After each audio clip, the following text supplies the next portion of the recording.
Je vous emmène aujourd'hui dans un des sujets les plus complexes et à la fois documentés. Est-il bon de publier toute sa vie sur les réseaux sociaux, jusqu'à sa vie de famille?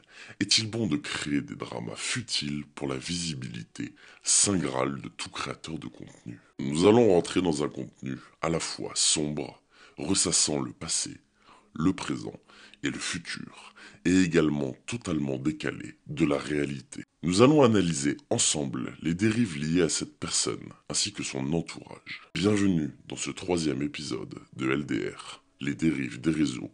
Je vous parle aujourd'hui de Lulu Quinquin.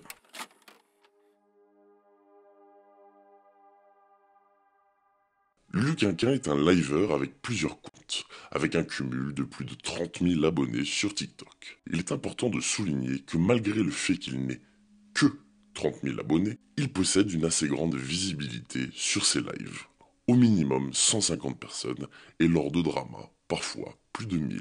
Si on prend des cas isolés comme les personnes de télé-réalité, elles possèdent certaines plus d'1 million d'abonnés et ont les mêmes résultats sur TikTok en live. Lulu s'est fait connaître en match live TikTok. Pour mes haters, oui, il m'arrive d'en faire également. Son contenu s'est basé exclusivement sur ces derniers pendant un long moment, et je pense que vous connaissez mon point de vue sur les personnes sans trop de contenu sur les réseaux qui ne font que des matchs.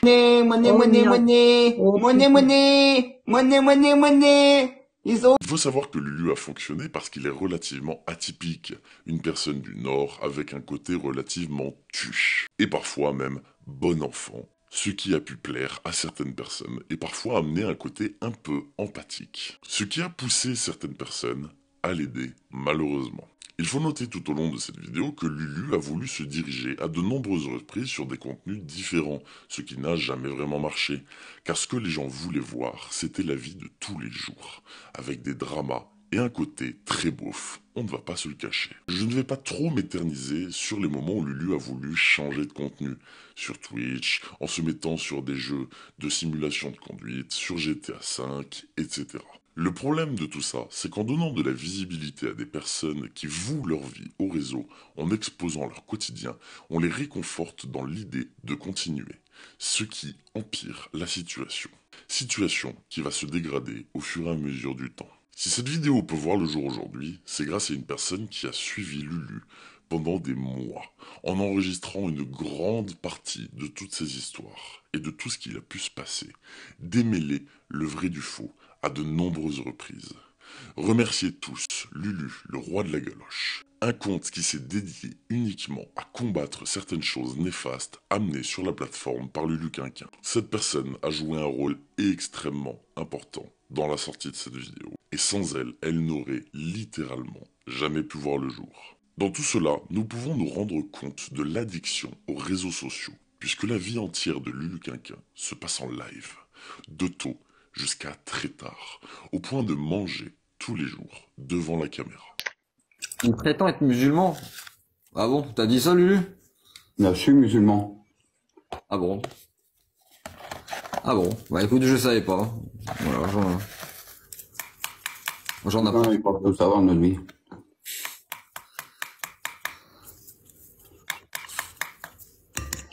Je pense que c'est un des éléments à garder en tête tout au long de la vidéo, puisque la vie entière de Lulu est finalement parfaitement documentée. Le moindre de ses faits et gestes a été enregistré, et ce, à cause de l'addiction des réseaux sociaux, l'obligeant même à délaisser sa propre famille.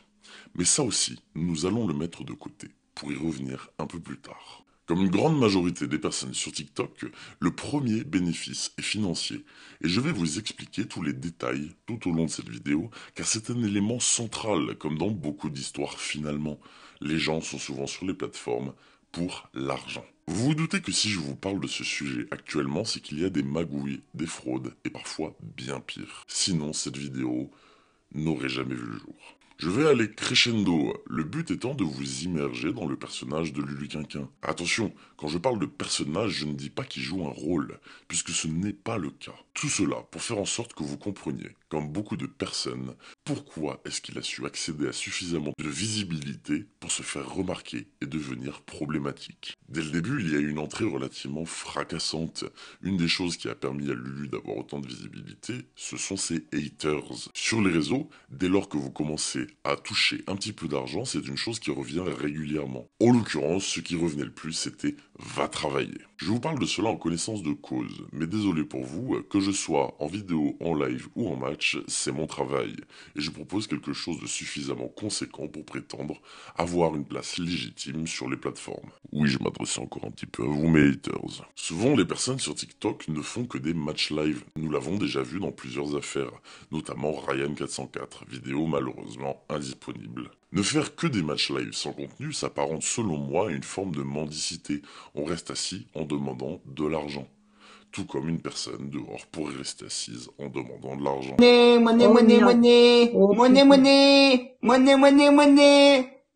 Il n'y a pas de réelle performance, contrairement à ce que beaucoup peuvent penser. Une dernière petite dose pour mes haters et puis après j'arrête. Vous ne m'avez jamais entendu demander d'argent pour quoi que ce soit. Essayez encore de m'attaquer sur autre chose. Lorsque les haters de Lulu lui demandaient d'aller bosser et que les matchs ne rapportaient plus vraiment assez, Lulu a décidé d'ouvrir une cagnotte pour un scooter. Ce dernier devait lui permettre d'aller trouver du travail et de pouvoir s'y rendre. De mémoire, cette cagnotte s'élevait aux alentours de 1000 €, quelque chose comme ça. Une fois la somme atteinte, le scooter aurait soi-disant été acheté et entreposé dans le garage. Sauf que, pas de recherche de travail, rien. Lulu est passé à autre chose derrière, en ignorant chaque demande de personnes ayant participé à la cagnotte. Je suis mauvaise langue, puisque quand il n'ignorait pas, il répondait simplement qu'il est dans le garage, et je n'ai pas encore trouvé de travail. Je vais vous faire gagner du temps en allant directement à la fin. Il n'y a jamais eu de scooter. Lulu a simplement détourné l'argent que les personnes lui avaient donné. Il finira d'ailleurs par l'avouer lui-même bien longtemps après. L'histoire de la fausse cagnotte qu'il y a eu sur le scooter. J'ai admis mes erreurs. D'accord? Je me suis excusé. D'accord? Vous allez pas revenir sur la fausse cagnotte. D'accord? C'est fini tout ça. Passez à autre chose. Maintenant, c'est une autre histoire. Cela met un premier pied dans ce qui s'apparente à du mensonge et de la malveillance. Tout cela pour la fraude. Mais remettons le sujet de l'argent encore un petit peu de côté et gardez en tête un maître mot. Lulu est radin. Et l'argent est la seule et unique chose qu'il importe, sans doute, à égalité avec la soif de notoriété. Car oui, entre le commencement et la fin, nous voyons en direct une situation familiale se dégrader en prétendant que tout va bien, pour encore une fois perdurer sur les réseaux. Les haters dénonçant cela face aux défenseurs le niant, et qui, inévitablement, alimente une guéguerre et donc alimente l'image. Nous sommes au mois de juin 2023 quand un live de la compagne de Lulu passe inaperçu. Dans ce live, nous pouvons entendre la femme de Lulu frapper leur petite fille en direct, avec des mots très déplacés. Toi, tu commences à m'énerver. Chut, putain, je sais pas, c'est pareil, toi, sérieux. Taille. Ton père, il dort. Ouais. Le contexte est encore une fois lié à une instabilité familiale ainsi qu'une addiction réelle aux réseaux sociaux. Lulu, son père, était en live toute la journée et dormait enfin. Mais la petite souhaitait se rendre aux toilettes, chose qui lui était interdite pour ne pas réveiller son père. Père qui, je vous le rappelle, live des dizaines d'heures par jour. Et doit donc être très fatigué, puisque c'est un travail à plein temps. Bien évidemment, je ne pense pas ce que je dis là. Malgré cela, l'addiction des réseaux était présente et la mère continue de faire ses matchs, ignorant la situation, ce qui a donné cette scène absolument lunaire. C'est pas possible. Ouais, on finit le dernier. Ouais. Bah, allez les amis, on lui prend ses wins. Pour le dernier match, on lui prend ses wins. Allez. Le salopard. Tu prends mes wins. Non, Vas-y, je peux pas arrête. mettre, franchement.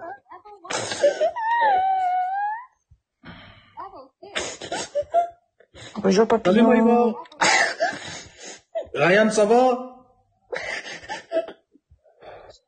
Nous pouvons bel et bien entendre la petite pleurer à grosses larmes dans l'indifférence la plus totale de la mère, avant que celle-ci ne finisse par céder, excédée par les pleurs de sa fille, en l'emmenant enfin aux toilettes. Le tout en live. Ça, c'est pas pipi que tu veux faire, c'est manger, c'est qu'on mange encore. Vas-y, allez, viens, on va aux toilettes. Je te jure, si tu vas pas, je te jure, je vais m'énerver. Vas-y.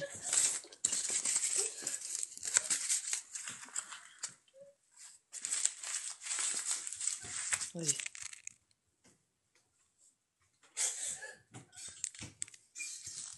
Vas-y. Ouais, vas-y. Je vois c'est pareil. Salut. Ouais. Arrête de te foutre de moi, toi. Avance. T'as pas entendu? Maman, t'as pas entendu?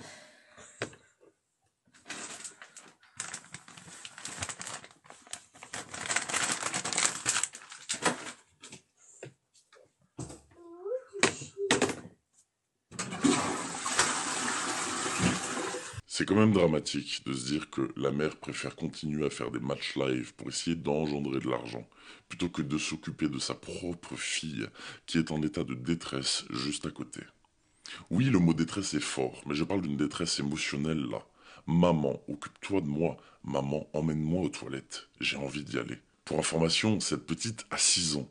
Et même si on ne voit rien, cette petite mérite son intimité et non subir l'addiction des réseaux des parents. Être exposée aux toilettes comme si c'était normal devant plusieurs spectateurs. Et je le répète, même si on ne voit pas la petite aux toilettes, on le devine, on voit la mère attendre, on voit la mère lui parler, on voit la mère s'occuper d'elle.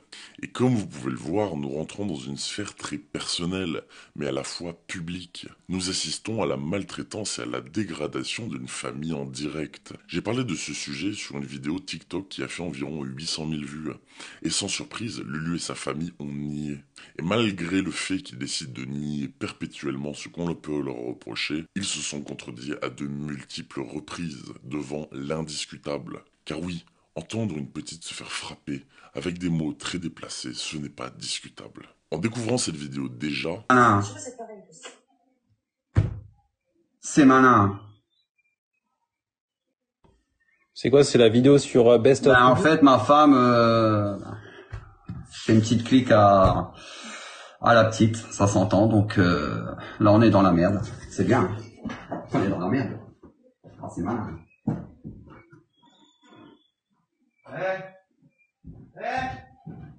T'as tapé la petite tout à l'heure.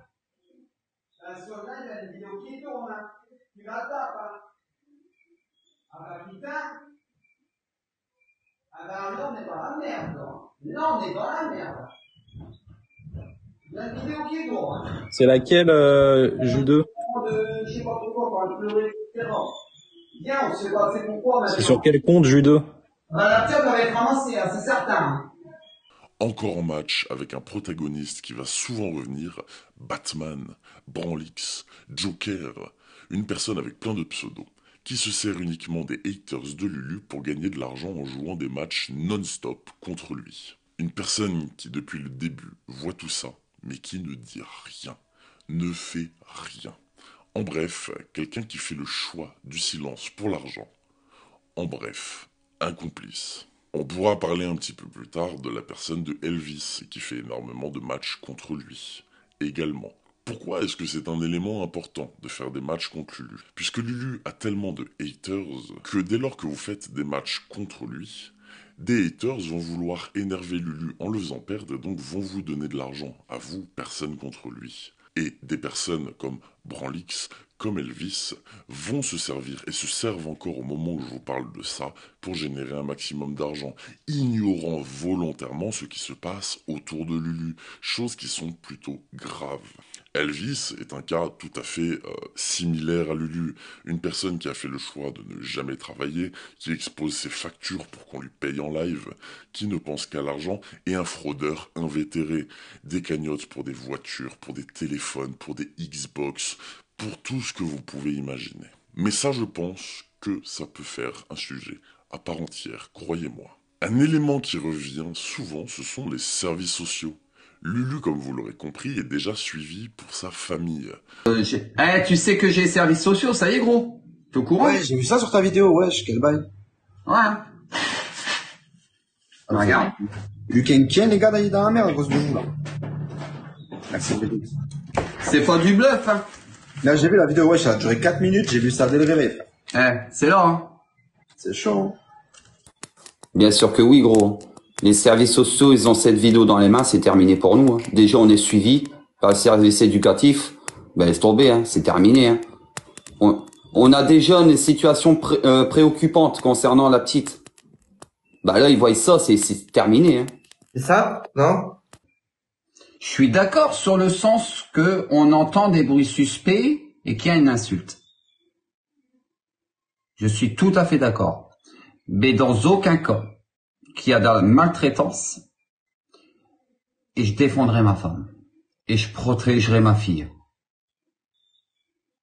C'est une parole d'un père. Et si je suis sur ce réseau, c'est pour elle que je le fais. Enregistre bien ce truc-là, parce que cette partie-là, tu vas pas l'enregistrer. Moi, je te le dis. C'est pour qu'elle ait une sécurité à ses 18 ans que je fais ça. Et ça, les gens, ils vont pas le prendre en considération. Ici, c'est une famille. Ma gamine, elle est placée. Moi, je vais dire assistante sociale. Ma gamine, elle est prise. Ok, pas de souci. Il y a des lois. Prenez. Il y a pas de souci. Par contre, ici, à Frémaré, c'est une famille. On va retrouver toute cette merde. Et je vous garantis qu'il y a des morts qui vont tomber. Rien à foutre d'aller en prison. Mais mettons ça de côté pour l'instant. Je sais, ça fait beaucoup de choses à mettre de côté, mais ne vous en faites pas, ça va revenir. La fille s'est faite frapper. Une petite clique, comme dirait Lulu. Et je vous épargne les rediffusions où il minimise les choses en avouant que ce n'est rien. C'est de l'éducation. C'est une simple correction. On la recadre. C'est le genre de spectacle auquel les abonnés ont le droit, ce qui crée de la visibilité très malsaine. Et c'est une des raisons pour laquelle Lulu a autant de visibilité avec si peu d'abonnés. C'est littéralement une arène de haters contre des défenseurs perpétuels à l'affût de la moindre image choc ou du moindre drama. On assiste au gouffre familial, on y assiste impuissant derrière nos écrans. Et encore, nous ne sommes que dans la sphère visible des réseaux sociaux sans aller gratter ce qui se cache réellement derrière. Comme vous vous en doutez, beaucoup de personnes ont pris la parole concernant Lulu. Des proches de la famille, des voisins. Il y a eu tellement de choses dites, tellement de choses graves. Mais au lieu de faire bouger les choses, cela a amené encore plus de curieux, donc plus de visibilité, poussant Lulu à rire et à profiter de choses parfois atroces pour le simple bonheur de la notoriété. Nous nous rendons déjà compte qu'entre maltraitance et arnaque, il réside une certaine instabilité au sein du foyer. Et encore une fois, je le répète, cela est accentué par les réseaux, qui confrontent cette famille à toujours plus se donner en spectacle. L'addiction au réseau ne fait qu'aggraver la situation d'une innocente qui subit tout cela, leur fille. Un des principaux témoins a été le frère de Lulu, qui s'est exprimé publiquement sur les conditions de vie ainsi que sur les choses qu'il a pu apercevoir en étant chez Lulu, son grand frère. À ce moment-là, le petit frère que nous appellerons Steven nous montre une face cachée de la famille, celle hors caméra, qui fait prendre conscience des répercussions des réseaux sur cette dernière.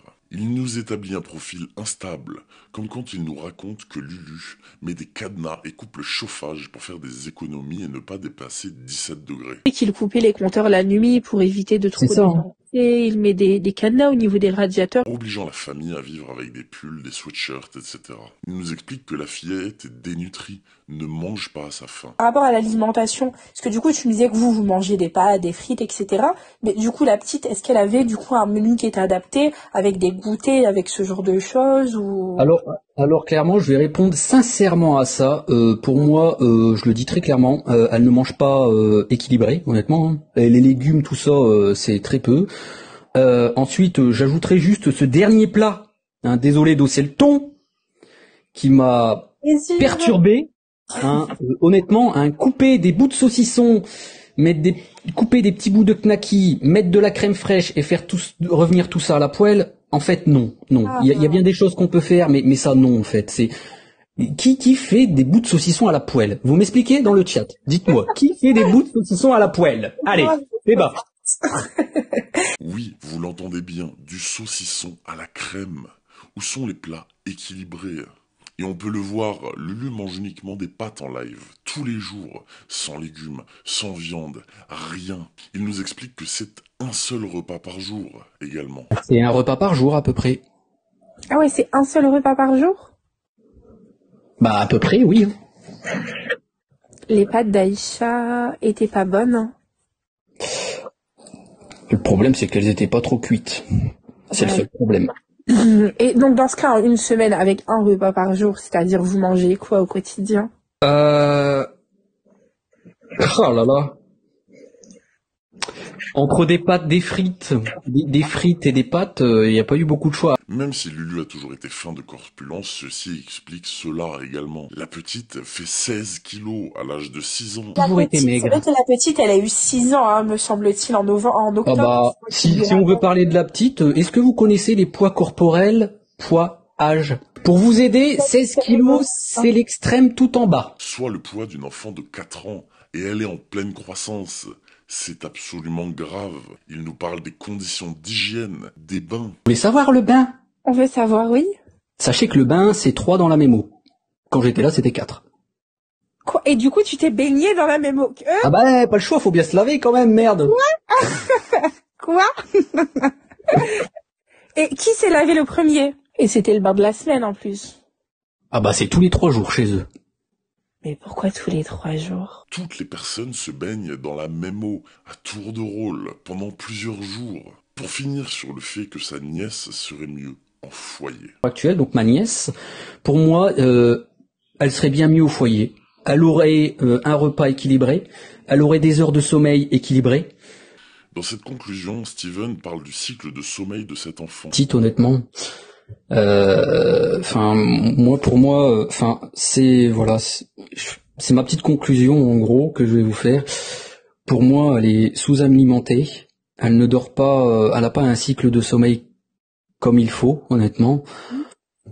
Au niveau de l'hygiène, c'est pas vraiment ça. Excusez-moi, mais quand je vois un enfant qui se brosse les dents avec de l'eau du robinet. Ce qui est normal, puisqu'elle vit dans un milieu avec un père en live parfois plus de 16 heures par jour, hurlant en sa présence. Sincèrement, comment voulez-vous dormir lorsque vous avez un père qui hurle, comme Lulu le fait, jusqu'à 2 heures, 3 heures du matin, lorsque vous avez 6 ans? Ils savent que je stream.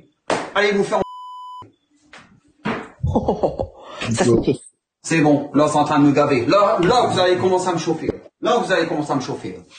Je vous emmerde tous de ce que vous me pensez, ce que je suis en train de faire. D'accord? Là, c'est en train de me siffler. Vous êtes en train d'attaquer, vous attaquez. Je mets un peu ma femme à l'écart. Mais il y a ma fille entre milieu, là! Bordel de merde! Crie pas, elle est là, Lulu, ta petite. Bande de merde! On s'attaque pas aux enfants! Non, mais il le sait, Roxane, c'est qu'une personne, je sais. Il le sait. Heureusement que c'est pas qu'une. Venez en face de moi! Venez en face de moi le dire! Venez!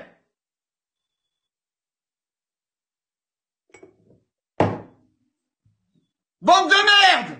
Et si le père dort, vous ne pouvez même pas aller aux toilettes, comme expliqué précédemment. La maison doit se taire. Mais il n'y a aucune pensée non hypocrite pour cette petite. Et pourtant, elle est au milieu de tout cela. Mais il y a ma fille entre milieu là! Il y a ma petite au milieu. Il y a ma petite au milieu. Comme cette fois où on lui a fait dire en live « Papa, je t'aime », avec pour seule réponse un sourire devant la caméra. Très gros potentiel modérateur, je pense. Oh, oh mais oh. Filous. Oh, mais Loulou, dis-lui en retour en fait. Filous. Papa. C'est quand même. Il a un cœur, en fait. Ouais, elle parle là. Papa la trompette.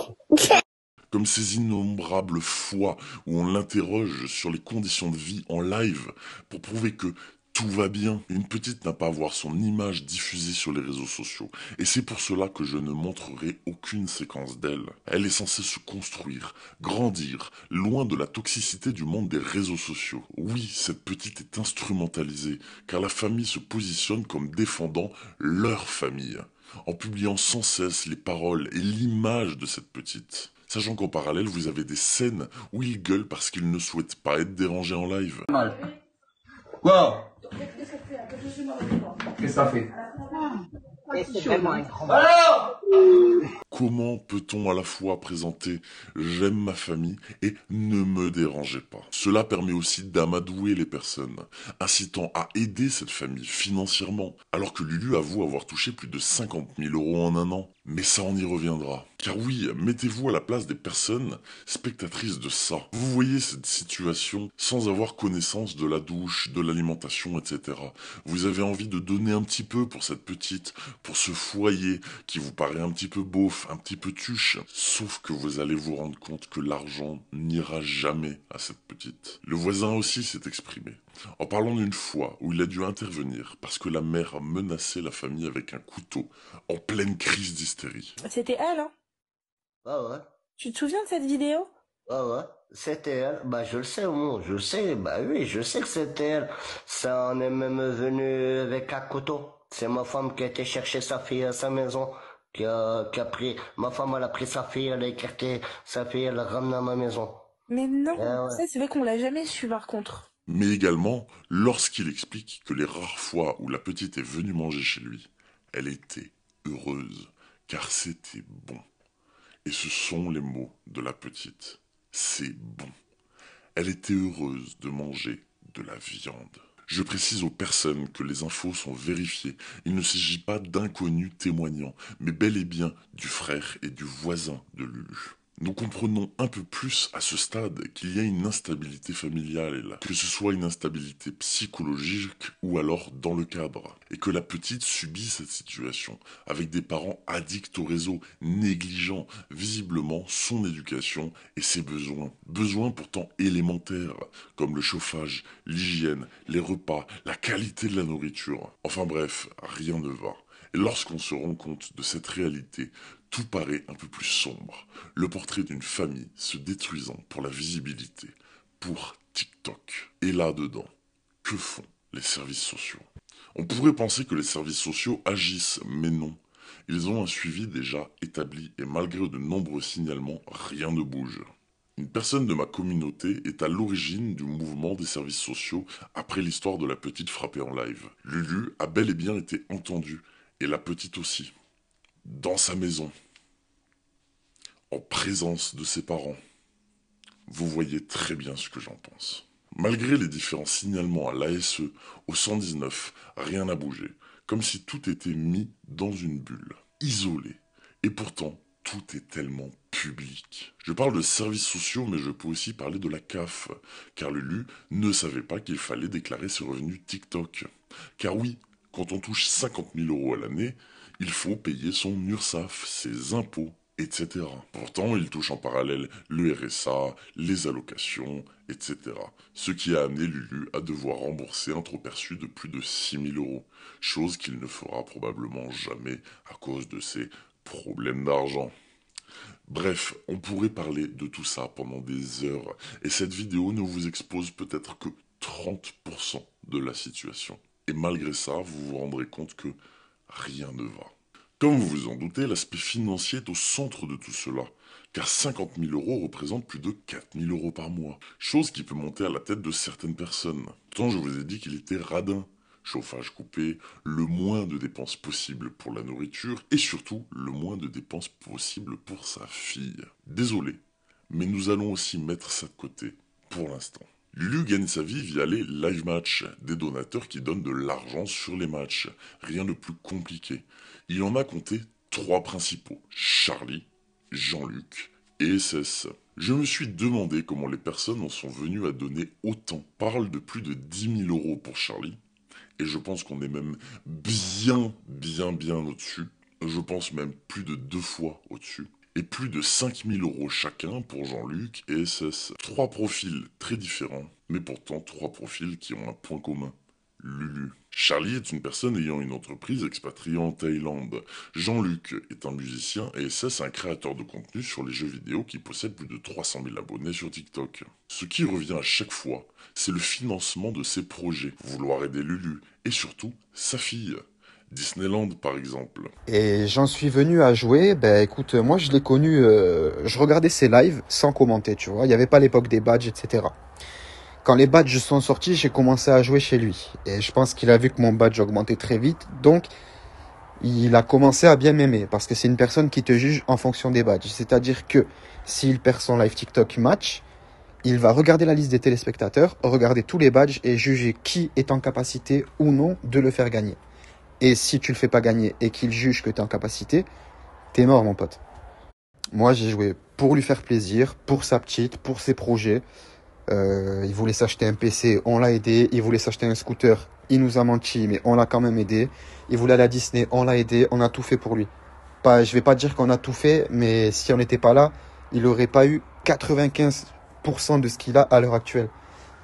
Donc, ouais, je trouve ça assez dégueulasse de traiter des personnes qui t'ont autant donné, ça c'est sûr. Un désir d'aider et une empathie commune pour un personnage controversé, avec un côté un petit peu paumé, parfois attachant. Car je le rappelle, je vous ai déjà expliqué pas mal de choses, mais à ce moment-là, tout n'était pas encore connu. On voyait le foyer dépérir, mais pas comme aujourd'hui. Et c'est justement le fait de voir, je pense, le foyer dépérir qui a également incité les gens à donner de l'argent. Vous comprendrez plus tard pourquoi le fait que des mineurs de moins de 15 ans qui donnent chez Lulu, c'est un problème. Et ce, au-delà de l'aspect moral. Car oui, ces jeunes n'ont pas forcément d'argent, donc cela laisse sous-entendre beaucoup de choses. Sachant que je le rappelle, il est interdit de donner ou de passer en live sur TikTok pour les moins de 18 ans. Je vous montre un exemple ici où un jeune de 13 ans donne de l'argent sur les live matchs de Lulu. Sans vous parler d'un modérateur de 15 ans, oui, 15 ans, modérateur sur ce genre de live, il n'y a rien qui va. Mais vous comprendrez plus tard.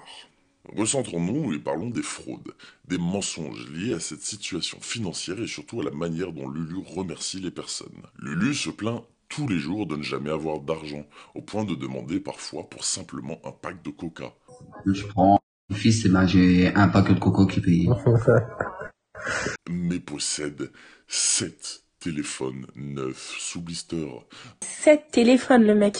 C'est-à-dire que 7 téléphones, ne serait-ce que s'il en avait juste 6, hein, bah, ça paierait son électricité pour l'année, en fait. Bah, attendez, on va faire le compte. Alors, le S23 Ultra, le S23 normal. Oui, c'est pas gentil avec Laura. Pas 1, pas 2, pas 3, 7 téléphones. Possède une grande collection de figurines, de montres, j'en passe et des meilleurs. Il part même ici d'acheter un costume d'Iron Man à 1500 €. D'aller sur ces discounts pour faire la chambre de ta gamine, toi, ça moi. Voilà, et pas ton casque Iron Man de B2, parce que je sais très bien que ton casque Iron Man et ton costume Iron Man, attention, je sens le drama. Ah bah ça, c'est sûr. Ça va te servir 3 jours, et au bout de 3 jours, t'en as plein le cul. Alors, alors que la chambre de ta gamine, c'est quand même plus important. Ouais. Je te dis, pour l'instant, j'ai des priorités. Et sa fille dans tout ça, car c'est quand même pour cette petite de 6 ans que les gens donnent majoritairement. Eh bien, lorsqu'il s'agit de la petite, il demande aux personnes de financer sa chambre. Et au final, préfère refaire sa pièce à lui avec l'argent. Je vais faire les comptes, savoir si je peux vraiment prendre les voitures ou pas, parce qu'avec les factures que je dois payer et tout, je vais regarder. Il va manquer un petit peu quand même. Je vais voir, je vais faire les comptes. Il met sa femme dans le système des matchs, qui se met à demander également de l'argent. Depuis 3 semaines, on lui envoyait un Léon Chaton. Je veux aller où le chaton. Ah, je rigole. Il fait des mauvaises blagues sur le fait d'aller travailler et se vante même de ses possessions matérielles aux dépens de celles de sa fille lorsque les gens s'indignent du fait qu'il n'ait pas utilisé l'argent pour elle. Screen galoche. Comme ça, tu pourras montrer au monde entier que je pense qu'à ma gueule et pas ma gamine. Regarde.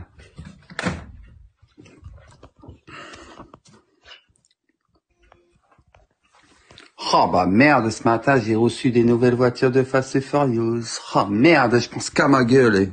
Pour en parler sérieusement, il a dépensé plus de 1000 € sur le jeu GTA V, alors que le frigo est vide. Je vais faire les comptes, savoir si je peux vraiment prendre les voitures ou pas, parce qu'avec les factures que je dois payer et tout, je vais regarder. Il va manquer un petit peu quand même. Je vais voir, je vais faire les comptes. Je vais faire les comptes. Il gère les comptes lui-même et donne pour les besoins de la famille selon ses envies. Et vous vous doutez que cela passe après ses intérêts personnels. Un jour, il a acheté un jouet à sa petite en revenant de Disney. Une histoire dont nous allons parler juste après. Et au lieu de la laisser jouer avec, il a préféré lui enlever et le mettre au-dessus de lui, car je cite, « Ça coûte cher et il ne faut pas qu'elle le casse. » 15 €. 15 €. Alors que lui veut acheter un costume d'Iron Man à 1500 €. Alors que lui en dépense des milliers par mois, égoïstement. Ici, un témoignage d'une personne proche. Il revend les jouets que l'on achète à sa fille. On achète quelque chose pour la tchotte, mais il les revend derrière. Oh, pauvre petit. Et je parle de famille quand je dis personne proche. Qu'il avait déplacé le plafond d'une carte en octobre et a fait transiter 4500 € sur ce même mois à son frère, puisqu'il ne pouvait pas les utiliser avec sa carte. Tant de choses qui laissent place à l'imagination et au pire. Et nous, spectateurs, regardons cette situation sans réellement pouvoir agir. Les remerciements pour les personnes qui l'aident sont à la hauteur de son investissement pour son foyer, inexistant. Et plus on avance, plus on se rend compte de la dangerosité de l'addiction aux réseaux sociaux. Jean-Luc a donné un de ses contacts à Lulu pour avoir des passes VIP pour Disneyland, endroit d'où provient le cadeau de la petite. Et lorsque Jean-Luc a commencé à arrêter de donner de l'argent en live à Lulu, ce dernier a divulgué le nom de l'employé de Disney pour tenter de le faire licencier, alors qu'il l'avait aidé pour sa fille. Car vous comprenez, si Jean-Luc ne donne plus, alors il faut faire en sorte qu'il le fasse de nouveau. Il en va de même pour SS, qui se fait lyncher. Bah écoute, d'un point de vue global, moi j'ai l'impression que toutes les personnes qui ont, je vais pas dire donné ou joué chez Lulu, parce que ce qu'on a fait c'est pour lui, je pense en grande partie connaissant sa situation. Mais ouais, les donateurs, on a tous un point commun, c'est qu'à l'heure actuelle, on se fait tous insulter, on est tous des grosses merdes, on est tous des enfoirés. On a tous ce point commun qu'en fait, dès qu'on va plus dans son sens, ben c'est fini quoi. On est des... Sans parler de Charlie, qui a eu des accusations de pédo totalement infondées sans preuve. Et bien d'autres choses. Le but étant de menacer, de faire du chantage, de mettre la pression. Comme cette fois où si on lui envoie un lion, il permet de débannir Lulu Galoche. Jean-Luc, qui apprécie beaucoup Lulu le roi de la galoche, lui envoie ce lion à 400 €, simplement pour qu'elle puisse continuer à enregistrer. Et au final, Lulu ne le fait pas. Si on voit un lion, je la débloque. Je crois pas. Qui t'a envoyé le lion, Lulu? Je ne dis pas que je dois être pardonné, mais j'essaie de reconstruire quelque chose. Donc, Charlie, SS et d'autres personnes, si j'ai pu vous faire du mal, je suis sincèrement désolé. Monsieur Drama! J'aimerais bien avoir Vagabond, moi. Monsieur Pognon! Tu chantes. On me le bloque! Mec, il parle, et même pas donateur chez moi. Si les gens, ils ont pas d'argent, ah, putain, vous nous foutez de notre gueule, en fait, pour faire vous. Qu'on le veuille ou non, c'est de la malhonnêteté. C'est prendre sa communauté pour des cons. Et au moment même où je vous parle, à l'annonce de cette vidéo, tous ceux ayant donné à Lulu se font menacer de voir des choses personnelles sortir s'ils ne continuent pas à donner. Sans parler des menaces de mort sur ma personne, finir dans un coffre, sortir des airsoft en live, me menacer de me faire bannir. Tant de choses pour exciter les personnes qui l'apprécient ainsi que les haters. Tant de choses qui créent des dramas sur les réseaux en lui apportant ce qu'il désire, la visibilité, l'argent, l'essence même de sa raison de vivre, car en fait, Lulu aime ça. Pause. Oui, Lulu aime ça. Il aime se mettre en scène, créer des dramas, jouer de situations atroces comme sa fille, pour générer du buzz, de la visibilité, de l'argent. Car il ne vit en réalité plus qu'à travers ça. Tout ce qui est annexe a littéralement disparu, sa famille y compris. Il est là le problème. Lui, personnage souvent détestable, et nous, qui lui offrons ce qu'il souhaite, indirectement. Chaque vue dégrade encore un peu plus toute cette situation. Déjà, il y a une corpulence moyenne. Déjà. Pour moi, il mesure 1m70. T'inquiète, mon pote, je vais te trouver, je vais te dévisager. T'inquiète pas, mon pote. Là, il a déclaré la guerre, donc il est en train de divulguer des choses de mon enfance. Donc moi je vais diffuser des trucs personnels aussi, donc son adresse, son numéro de téléphone, etc. et tout. Donc qui veut jouer, on va jouer. Ce que j'ai l'intention de faire tomber, et c'est mon intention première, et je n'aurai pas pitié. Ça c'est une réalité. Il faudra pas me dire en commentaire, ouais ne fais pas ça et ceci, cela, etc. et tout. Lulu a toujours voulu des dramas. Il a fait croire qu'il arrêtait les réseaux une bonne dizaine de fois, prétendu s'être fait tromper, puis a démenti. Et même avec sa fille, tout est bon dès lors que cela ramène de l'audience. Et si depuis le début, je faisais exprès de ne pas parler de quelque chose? Et si depuis le début, j'omettais volontairement ces choses si importantes? Pour vous mettre dans une situation d'ambivalence et d'inconfort, oscillant entre il est victime de son addiction au réseau et c'est une ordure. Et si depuis le début, je vous mettais à la place des donateurs, ayant parfois une profonde empathie, ne sachant pas sur quel pied danser, et parfois une profonde haine pour ce qui se passe, et voulant aider la petite en donnant de l'argent. Et si j'avais parlé de la maltraitance en premier, et si depuis le début, tout cela avait quelque chose de caché, beaucoup plus grave. Le père de Lulu dans cette vidéo parle de la fois où Lulu a violé son petit frère. Lulu n'avait que 11 ans, son petit frère 9. Et si, depuis quelques semaines, Lulu avouait à demi-mot avoir violé quelqu'un lorsqu'il était jeune. Au début, c'est une fille, elle était consentante. On aurait dû finir notre vie ensemble. On avait 15 ans. Puis finalement, elle n'était plus consentante. Et j'avoue avoir été jugé et condamné à 2500 € de dommages et intérêts. Pour retourner sur une version où elle était consentante, ce sont les parents qui n'étaient pas d'accord et qui ont déposé plainte. Et puis, au final, dire que c'est la faute de cette fille, qu'elle avait fait le même coup à ses amis, que c'est une menteuse, pour finir par se positionner lui-même comme la victime. Vous avez devant vous une personne qui a été condamnée, je ne vais pas dire forcément à tort, mais pour agression sexuelle. Je ne dis pas que j'ai été condamné à tort. J'ai été reconnu coupable. J'ai été condamné à 2500 € de dommages et intérêts et préjudice moral. Le négatif. Bon, apparemment, je manipulais les plus démunis. Alors, attention, les plus démunis, c'est un mot vulgaire quand même. En gros, je prenais le contrôle un petit peu des personnes qui étaient un peu plus jeunes que moi, quand j'étais placé. Voilà. Tu as dit la dernière fois que tu l'avais connu. Ouais, on était ensemble à 10 ans. Voilà. Et après, cette personne-là a quitté l'internat à 15 ans après. Parce que vu qu'on était beaucoup proches, les parents avaient porté plainte, etc. et tout, on était encore proches. Je pense qu'au jour d'aujourd'hui, si on ne serait pas perdu de vue, on serait ensemble. C'est réel. Une chose, cette victime, entre guillemets, l'a pas fait qu'à moi. Il y a une chose aussi, il faut que je vous avoue aussi. Ah, rentre pas trop dans les détails, Lulu, sur ça. Non, mais justement, parce que je veux aussi ouvrir les yeux aux gens. Cette personne a déposé plainte sur 3 personnes quand j'étais placé. 3. Je peux vous dire les noms. Ma vie et celle de la victime, elle est bousillée. Je me suis excusé devant la cour auprès de cette victime. Mais ce fardeau, je l'ai toujours. J'en fais encore des cauchemars. J'en dors très peu. J'y pense. Et c'est du passé. Après 22 ans. Oui, même sur ce genre de sujet, tout est bon pour faire du drama, du buzz. C'est peine perdue. Il n'y a rien à sauver dans cette histoire, à part la petite. Pourquoi Lulu me menace à l'idée de cette vidéo? Car il sait que je sais. Car il sait que j'ai tout. C'était un viol et non une agression sexuelle. Même si Lulu ne l'entend pas de cette oreille. La différence d'âge ne disculpe pas un viol, mais la Vous avez violé, vous êtes majeur, la personne mineure. Très affectueux, je dis ça, vous en faites pas. Je ne vais pas infliger notre image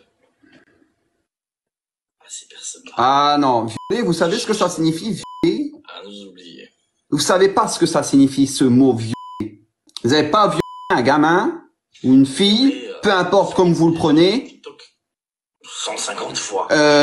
Quand vous êtes mineur, il faut arrêter, hein. Vulgairement, je vous le dis, bande d'enfoirés. Vous avez violé quand vous êtes majeur et la personne mineure. Bref, je ne montrerai qu'une toute petite partie des documents, pour ne pas qu'on les reconnaisse. Mais pour ceux qui savent ce que c'est, vous savez très bien que c'est authentique. C'était bien il y a 20 ans. Les faits se sont déroulés le 25/11/2024. La décision pénale a été prise le 18/09/2008. Lulu était alors majeur au moment de la décision. Il s'agit littéralement d'un sur mineur.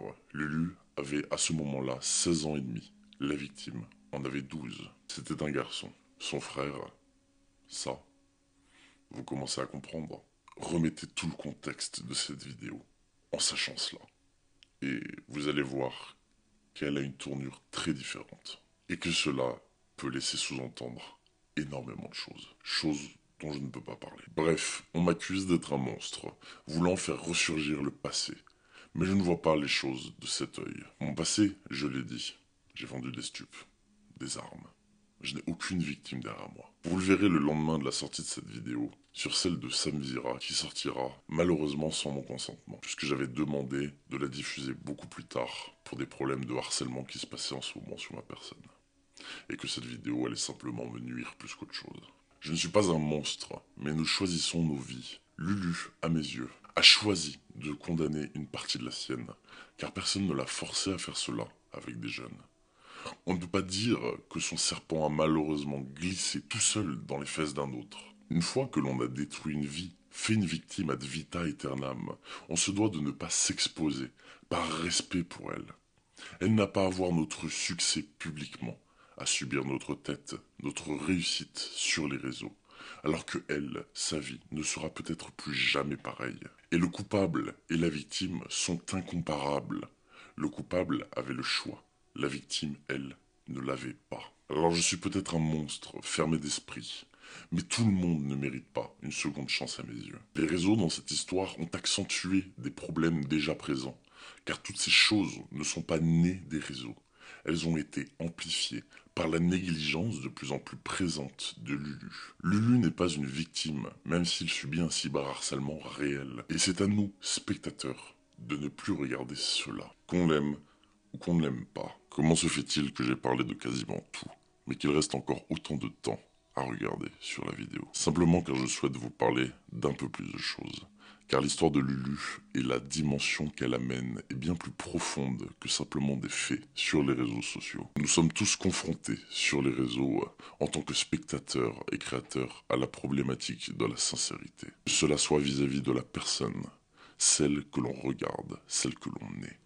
Cette sincérité souvent floutée, masquée par un voile, ou parfois avec un simple modificateur de voix. Sincérité souvent manquante dans un monde virtuel dominé par les fausses images et l'appât du gain. Le cas de Lulu est intéressant et représentatif de tout cela, car malgré des vérités cachées, nous sommes plongés dans l'archétype même, dans l'essence même du voile qui sépare la réalité des réseaux. Nous accordons malheureusement notre confiance virtuellement, beaucoup trop facilement, amadoués, pris d'amour, d'empathie, envers des personnes qu'au final, nous ne connaîtrons jamais réellement. Ce qui peut amener à des comportements dangereux comme la fraude, l'abus de confiance, l'escroquerie, le mensonge. Mais encore par notre perception souvent biaisée d'une personne fictive que nous ne voyons qu'à travers un écran. Ce qu'il faut retenir ici, c'est que malgré les éléments concernant sa fille, nous, public, avons su continuer à alimenter une popularité chez ce personnage, pour des raisons qui nous sont propres à chacun, que ce soit en appréciant le personnage de Lulu, mais également en le détestant. Chaque action, telle qu'elle soit, visant à prononcer son nom, n'a fait qu'alimenter une visibilité malsaine, derrière laquelle se cachaient des victimes, impuissantes, en voyant leur bourreau sur son trône, gagnant sa vie sur les réseaux, en se faisant aduler par la notoriété. Et ce genre de profil, malheureusement, n'est pas isolé. Nous aurions pu arrêter tout cela dès la première fraude, mais nous avons tous continué jusqu'à la suivante, pour encore continuer, après l'irréfutable, les actes sur sa petite, et ce, encore et encore, jusqu'à aujourd'hui. Il est de notre devoir à nous, spectateurs, de pouvoir prendre le temps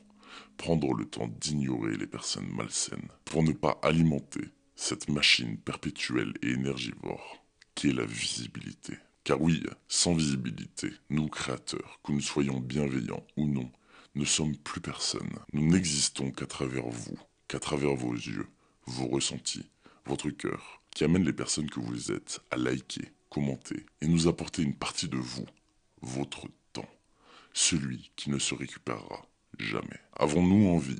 Sommes-nous prêts à donner quelque chose de définitif à une personne que nous n'apprécions pas réellement, en déversant notre haine plutôt qu'en ignorant? Pour ma part, sans façon. Je n'arrive déjà pas à prendre le temps, alors comment pourrais-je en donner pour vous détester? Je parle de sincérité, car les enquêtes sont mon métier, mais que derrière cela se cachent bien des choses qui ternissent un quotidien, ou parfois une vie, comme les récents événements qui ont pu se produire avec ma personne. Et je ne suis pas le seul, car parfois il y a des victimes cachées qui à leurs dépens voient leur bourreau avancer, comme je l'explique sur les réseaux, en se retrouvant impuissants face à cela. Alors oui, le cas de Lulu est bien plus complexe, intéressant et profond qu'une dénonciation d'actes ou de faits. Il reflète une problématique d'actualité. Il reflète également nos erreurs, celle de ne pas se poser assez de questions en laissant tout passer et en ne s'offusquant plus de rien jusqu'au prochain méfait, encore et encore, sans penser à l'ascension de ces personnes sous les yeux impuissants et dévastés de leurs victimes. Pour beaucoup, nous ne prenons pas le temps de nous aimer, parfois même de nous regarder en face, jusqu'à souvent venir à en oublier notre propre existence. Ne gâchons pas notre temps en parlant de ce genre de personnes plus longtemps, car même si c'est en négatif, cela apportera toujours un bénéfice, même si moindre, à ces dernières. Vous aurez compris également que cette conclusion est une sorte de lettre ouverte de moi à vous, et que j'y incorpore une partie de moi-même, comme pour tenter de briser encore un petit peu cette barrière de la sincérité, en y mettant quelque chose que je ne mets jamais, mes émotions, qui sont littéralement aux antipodes de l'objectivité. Que doit-on faire si on ne doit pas gaspiller notre temps ainsi, en haïssant les gens sur les réseaux, mais que paradoxalement, pour beaucoup d'entre nous, n'arrivons pas à l'utiliser pour nous aimer? Tout simplement, tâchons alors de donner aux autres et à ceux qui en valent la peine, en leur apportant parfois une des seules choses innées que l'on sache faire. C'est à vous de comprendre ce que ça veut dire. Merci à toutes les personnes qui m'ont suivi jusqu'ici. Merci à ma communauté. Vous avez changé ma vie.